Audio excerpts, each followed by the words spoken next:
Hello friends, welcome to वर्स GS.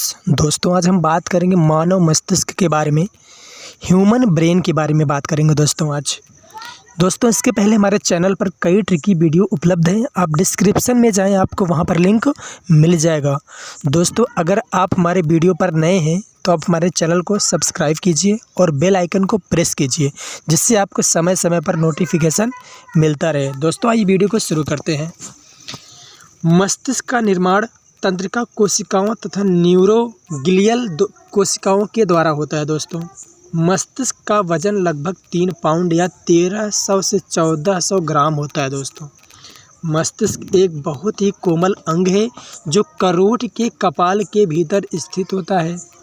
कपाल गुहा का आयतन जो होता है दोस्तों 1200 से 1500 घन सेंटीमीटर होता है। मस्तिष्क के चारों ओर दोस्तों 2 झिल्लियाँ पाई जाती हैं। बाहरी झिल्ली को दृढ़ तानिका और भीतरी झिल्ली को मृदु तानिका कहते हैं। दोनों झिल्लियों के मध्य प्रमस्तिष्क मेरु द्रव्य भरा रहता है या मस्तिष्क की चोट, झटकों आदि से क्या करता है दोस्तों, रक्षा करता है। मस्तिष्क सोचने, हृदय गति नियंत्रण तथा शरीर के संतुलन तीनों के लिए उत्तरदायी होता है। दोस्तों, नेक्स्ट, इसका औसतन आयतन लगभग 1650 मिली तथा औसतन भार 1.50 किलोग्राम होता है। दोस्तों, नेक्स्ट देखते हैं। मस्तिष्क अस्थियों के खोल में बंद होता है दोस्तों, जिसे क्या कहा जाता है, क्रेनियम कहा जाता है। दोस्तों, अगर ये अस्थियों के खोल में बंद नहीं रहेगा दोस्तों, तो अगर हमें कभी भी मस्तिष्क पर चोट आएगी तो हमारी तुरंत ही क्या हो जाएगी, मृत्यु हो जाएगी। दोस्तों, नेक्स्ट है दोस्तों, मस्तिष्क के कितने भाग होते हैं, तो इसके होते हैं 3 भाग। There are 3 parts of brain होते हैं। दोस्तों, अग्र मस्तिष्क होता है दोस्तों, जिसको फोर ब्रेन कहा जाता है। मध्य मस्तिष्क होता है, मिड ब्रेन कहा जाता है, जिसको पश्च मस्तिष्क होता है दोस्तों, जिसको हिंड ब्रेन कहा जाता है। दोस्तों, बात करते हैं अग्र मस्तिष्क के बारे में। तो अग्र मस्तिष्क के बारे में बात करेंगे दोस्तों, जिसका है नाम है क्या, फोर ब्रेन। दोस्तों, अग्र मस्तिष्क जो प्रमस्तिष्क, जिसको क्या कहा जाता है दोस्तों, सेरेब्रम कहा जाता है, और डायनसप्लान से होता है दोस्तों, ये बना होता है। अग्र मस्तिष्क जो प्रोसेनसिफलान कहते हैं, जिसको, इसके कितने भाग होते हैं, 2 भाग होते हैं, प्रमस्तिष्क और अग्र मस्तिष्क। दोस्तों, अग्र मस्तिष्क के कितने भाग होते हैं, 2 भाग होते हैं। एक होता है सेरेब्रम, एक क्या होता है, डायनसेफलान होता है। दोस्तों, डायनसेफलान होता है। दोस्तों, ये रॉन्ग हो गया है यहाँ पर। नेक्स्ट है दोस्तों, प्रमस्तिष्क की बात करें तो सेरेब्रम को क्या कहा जाता है, प्रमस्तिष्क भी कहते हैं। दोस्तों, प्रमस्तिष्क मस्तिष्क का 2/3 भाग होता है। मतलब सबसे बड़ा क्या होता है दोस्तों, आपका सेरेब्रम ही होता है। दोस्तों, सबसे बड़ा क्या होता है दोस्तों, सेरेब्रम सबसे बड़ा दोस्तों यही होता है। मस्तिष्क का लगभग 2/3 पार्ट होता है। सेरेब्रम जो होता है मस्तिष्क का सबसे विकसित भाग होता है। दोस्तों, ज्ञानेंद्रियों से सूचना प्राप्त या ज्ञानेंद्रियों से प्राप्त सूचनाओं का विश्लेषण इसी भाग में होता है। प्रमस्तिष्क अनुलंब विदर द्वारा दाएं तथा बाएं प्रमस्तिष्क गोलार्धों में बटा रहता है। सेरेब्रम जो होता है दोस्तों बुद्धि, चिंतन, स्मृति, इच्छा शक्ति, ऐच्छिक गतियों आदि का केंद्र होता है। दोस्तों, अगर आपसे ये पूछा जाए, बताइए सेरेब्रम का वर्क बताइए, तो आप क्या बताएंगे, सेरेब्रम जो होता है दोस्तों बुद्धि, चिंतन, स्मृति, इच्छा शक्ति, ऐच्छिक गतियों का क्या होता है दोस्तों, सेंटर होता है या केंद्र होता है। दोस्तों, नेक्स्ट है दोस्तों, सेरेब्रम का कार्य और भी होते हैं। दोस्तों, जैसे सेरेब्रम के अधिक विकसित होने पर क्या होता है दोस्तों, मनुष्य जो होता है वो क्या होता है, अधिक बुद्धिमान हो जाता है। प्रत्येक प्रमस्तिष्क गोलार्ध की समूची सतह अनेकों भंजों में वलित होती है। दोस्तों, भीतर के श्वेत द्रव्य में तंत्रिका कोशिकाओं के एक जोन में स्थित होते हैं। दोस्तों, प्रमस्तिष्क के बाहरी भाग कॉर्टेक्स में तंत्रिका कोशिकाएं तथा इनके डेंड्राइट्स स्थित होते हैं। दोस्तों, बात करते हैं सेरेब्रम के कार्य, बात वही है। क्या वर्क होता है दोस्तों इसका, प्रमस्तिष्क जो होता है दोस्तों ऐच्छिक पेशी संकुचन को आरंभ करता है और उसका क्या करता है, नियंत्रण करता है।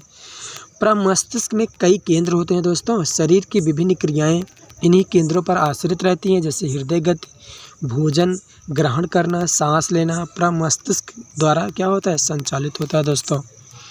यह संवेदी अंगों जैसे नेत्र, कान, नाक आदि से आने वाली सूचनाओं को भी ग्रहण करता है और उन पर कार्रवाई करता है दोस्तों। प्रमस्तिष्क से ही क्या होता है, घृणा, प्रेम, हर्ष, विषाद, दुख, भय आदि संवेगों क्या करती है, उत्पत्ति का केंद्र होता है दोस्तों। प्रमस्तिष्क मानसिक, दिमागी जैसे सोचना, तर्क वितर्क करना, योजना बनाना, याद रखना आदि का क्या होता है, ये इसका ही वर्क होता है दोस्तों, ये इसका ही वर्क होता है दोस्तों। यहाँ पर आप कंफ्यूज ना होइएगा, ये क्या होता है दोस्तों, प्रमस्तिष्क जो होता है घृणा, प्रेम, हर्ष, विषाद, दुख, ये क्या करता है, उसका केंद्र होता है दोस्तों, न कि इसको कंट्रोल करता है। ध्यान देना इसको आप। अग्र मस्तिष्क की बात करें तो डाइएनसेफेलान की बात करें, डाइएनसेफेलान से पिट्यूटरी ग्रंथि एवं पीनियल कार्य जुड़ा होता है दोस्तों। यह अग्र मस्तिष्क का पश्च भाग होता है। इसका पृष्ठ भाग पतला एवं अधर भाग मोटा होता है। हाइपोथैलेमस की अधर सतह से पीयूष ग्रंथि लगी रहती है। डाइएनसेफेलान के भी क्या होते हैं दोस्तों, दो पार्ट होते हैं, थैलेमस तथा हाइपोथैलेमस। थैलेमस का कार्य क्या होता है दोस्तों, थैलेमस डाइएनसेफेलान का ऊपरी भाग होता है दोस्तों। थैलेमस धूसर द्रव्य से बना अंडानुमा एक संहति या पिंड होती है जो प्रमस्तिष्क के नीचे बीच में स्थित होता है। इसी भाग से पीनियल ग्रंथि जुड़ी रहती है जो मेलाटोनिन नामक हार्मोन्स का क्या करती है, स्त्रावण करती है तथा यह हार्मोन नींद के लिए क्या होता है दोस्तों, उत्तरदायी होता है। मेलाटोनिन हार्मोन किसके लिए उत्तरदायी होता है, नींद के लिए दोस्तों। थैलेमस का वर्क क्या होता है दोस्तों, थैलेमस क्या करता है, ठंडा दर्द, ठंडा गर्म को क्या करता है, पहचान करवाता है दोस्तों। कौन, थैलेमस। अगर आपसे पूछा जाए बताइए ठंडा गर्म दर्द की पहचान कौन करवाता है, तो वो कौन करवाता है दोस्तों, थैलेमस।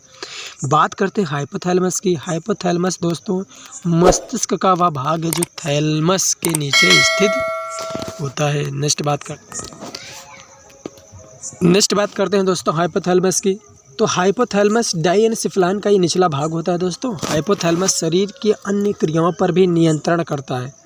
हाइपोथैलेमस अंतःस्रावी ग्रंथियों से स्रावित होने वाले हार्मोन्स का क्या करता है, नियंत्रण करता है। हाइपोथैलेमस अपने नीचे स्थित पीयूष ग्रंथि के स्त्रावण का नियंत्रण करता है दोस्तों। ध्यान देना दोस्तों, पीयूष ग्रंथि को बोला जाता है मास्टर ग्लैंड, ठीक है दोस्तों। ये उसको भी कंट्रोल करता है, किसको, पीयूष ग्रंथि को भी कौन कंट्रोल करता है, हाइपोथैलेमस दोस्तों। पोस्टीरियर पिट्यूटरी ग्रंथि से स्रावित होने वाले हार्मोन्स इससे क्या होते हैं, स्रावित होते हैं। यह भूख, प्यास, ताप नियंत्रण, प्यार, घृणा आदि का क्या होता है, केंद्र होता है दोस्तों। रक्तदाब, जल की उपापचय, पसीना, गुस्सा, खुशी आदि किसके नियंत्रण में होते हैं, तो इसी के नियंत्रण में। नेक्स्ट देखते हैं अग्र मस्तिष्क के कार्य। तो अग्र मस्तिष्क के कार्य क्या होता है दोस्तों, अग्र मस्तिष्क में डाइएनसेफेलान उपापचय तथा जनन क्रिया दृक् पिंड दृष्टि ज्ञान का नियंत्रण और नियमन करते हैं दोस्तों। अब बात करते हैं मध्य मस्तिष्क का, जिसको मिड ब्रेन कहा जाता है। मध्य मस्तिष्क को मेसेनफ्लान भी कहते हैं दोस्तों। यह मस्तिष्क का छोटा लगभग 2.5 सेंटीमीटर तथा लंबा संकुचित भाग होता है दोस्तों। इस भाग में दृक् तंत्रिकाएं परस्पर क्रॉस करके ऑप्टिक क्रियाजमा बनाती हैं दोस्तों। मध्य मस्तिष्क के कार्य क्या होते हैं दोस्तों, यह दृष्टि एवं श्रवण संवेदनाओं को प्रमस्तिष्क तक पहुंचाने का कार्य यही करता है। कौन करता है, मध्य मस्तिष्क। मध्य मस्तिष्क को दोस्तों दो भागों में बांटा गया है, सेरिब्रल पिंडिकल और कार्पोरा कॉर्टिजेमिना। तो सेरिब्रल पिंडिकल का कार्य क्या होता है दोस्तों, सेरिब्रल पिंडिकल मध्य मस्तिष्क का अग्रभाग होता है दोस्तों।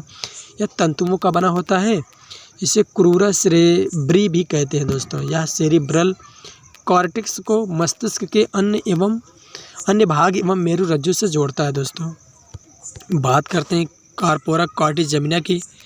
तो कार्पोरा कॉर्टिजेमिना क्या करता है दोस्तों, कार्पोरा कॉर्टिजेमिना मध्य मस्तिष्क का पश्च भाग होता है दोस्तों। यह दृष्टि श्रवण शक्ति पर क्या करता है, नियंत्रण करता है दोस्तों। यह इसका क्या होता है, सेंटर होता है दोस्तों। बात करते हैं नेक्स्ट है दोस्तों पश्च मस्तिष्क, जिसको क्या बोला जाता है, हिंड ब्रेन दोस्तों। पश्च मस्तिष्क जो अनुमस्तिष्क, जिसको सेरेबेलम, पॉन्स और मेडुला ऑब्लिंगेटा का बना होता है दोस्तों। पश्च मस्तिष्क रोम्बेन सिम्फ्लॉन भी कहते हैं इसको दोस्तों। यह मस्तिष्क का सबसे पिछला भाग होता है। इसे मस्तिष्क वृंत भी कहते हैं दोस्तों। पश्च मस्तिष्क में 3 भाग होते हैं, अनुमस्तिष्क जिसको सेरेबेलम कहा जाता है, मिडला ऑब्लिंगेटा होता है दोस्तों, और पोन्स वेरोलोई होता है दोस्तों। बात करते हैं अनुमस्तिष्क की, जिसका नाम है सेरेबेलम। सेरेबेलम मानव मस्तिष्क का दूसरा सबसे बड़ा भाग होता है दोस्तों। यह मस्तिष्क के पश्च भाग से सटा यह तिल्ली की आकृति का होता है दोस्तों। इसके दाएं तथा बाएं 2 फूले हुए अनुमस्तिष्क गोलार्ध होते हैं, जो वर्मिस नामक संकरे दंडनुमा मध्यवर्ती रचना से जुड़े रहते हैं दोस्तों। सेरेबेलम शरीर का संतुलन बनाए रखता है दोस्तों, एवं ऐच्छिक पेशियों के संकुचन पर क्या करता है, नियंत्रण करता है दोस्तों। सेरेबेलम आंतरिक कान के संतुलन भाग से संवेदनाएं ग्रहण करता है। अनुमस्तिष्क में भी बाहरी धूसर द्रव्य तथा भीतरी श्वेत द्रव्य होता है दोस्तों। श्वेत द्रव्य जगह जगह धूसर द्रव्य में प्रवेश करके वृक्ष की शाखाओं के सदृश रचना बनाता है, जिसे प्राण वृक्ष या आर्बर विटी कहते हैं दोस्तों। नेक्स्ट बात करते हैं दोस्तों, अनुमस्तिष्क के कार्य क्या होते हैं दोस्तों। बात इसकी करते हैं तो अनुमस्तिष्क शरीर में होने वाले सभी प्रकार की शारीरिक गतिविधियों क्या करता है दोस्तों, संचालन करता है। ये क्या करता है दोस्तों, ये बॉडी के बैलेंस को भी कंट्रोल करता है दोस्तों। जो सेरेबेलम होता है ये बॉडी के बैलेंस, शरीर का संतुलन भी कंट्रोल यही करता है दोस्तों, इसको नोट करके रखना। नेक्स्ट है दोस्तों मिडला ऑब्लिंगेटा, जिसको हिंदी में बोला जाता है मस्तिष्क पुच्छ। मिडला ऑब्लिंगेटा मस्तिष्क का सबसे पीछे का त्रिभुजाकार भाग होता है दोस्तों। यह आगे मेरुरज्जु के रूप में कपाल गुहा से बाहर निकलता है। इसका अगला भाग चौड़ा होता है और जो पीछे की ओर पतला होकर मेरुरज्जु बनाता है। इसकी पार्श्व दीवारें मोटी तथा तंत्रिका पथों की बनी होती है। मस्तिष्क पुच्छ की पृष्ठभूमि पर पश्च रक्तक जालक स्थित होता है दोस्तों। नेक्स्ट बात करते हैं, नेक्स्ट है दोस्तों मस्तिष्क पुच्छ के कार्य। तो मस्तिष्क पुच्छ उल्टी जैसी क्रियाओं का क्या करता है, क्रियाओं का केंद्र है दोस्तों। इसके अलावा शरीर के सभी अनैच्छिक क्रियाओं जैसे उपापचय, रक्तदाब, आहार नाल क्रमाकुंचन, आहार नाल की क्रमाकुंचन, भोजन को निगलना, ग्रंथि स्त्राव, हृदय की धड़कनों तथा श्वसन का नियंत्रण करता है दोस्तों। पोन्स वेरोलाई ये क्या करता है दोस्तों, अनुमस्तिष्क में गुहा का अभाव होता है। अनुमस्तिष्क के अधर भाग में श्वेत द्रव्य की एक पट्टी होती है, जिसे पोन्स वेरोलाई कहते हैं दोस्तों। यह दोनों मन मस्तिष्क गोलार्धों के क्या करता है, जोड़ता है दोस्तों।